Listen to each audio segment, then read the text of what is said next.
What is the national animal of India? Tiger. What is the national flower of India? Lotus. Okay. What is the national bird of India? Peacock. Very good. What is the national anthem of India?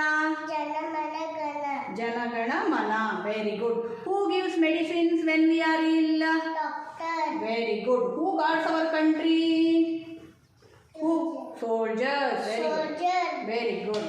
Now, okay ಕಂದ ಮಳೆ ಬಂತು ಮಳೆ ಮಳೆ ಬಂತು ಮಳೆ ಕೊರೆಯದ್ದು ಮಳೆ ಹಾ. ಮಣ್ಣಿನಲ್ಲಿ ಜಾರಿ ಇಟ್ಟು ಹೊಟ್ಟೆ ಎಲ್ಲ ತಲೆ ಹಾ. ಬಿಸಿಲು ಬಂತು ಬಿಸಿಲು ಹಾ. ಟೋಪು ಟೋಪಿತಗೆ ಹಾ. ಬಾಗಿಯಲ್ಲಿ ನೀರು ಸೇರಿ ಸೋಪು ಹಾಕಿ ಹೊಗೆ ವೆರಿ ಗುಡ್ ಬೆಳಗಾಯಿತು ಹೇಳಿ ಬೆಳಗಾಯಿತೇಳಿ ಬೆಳಗಾಯಿತೆ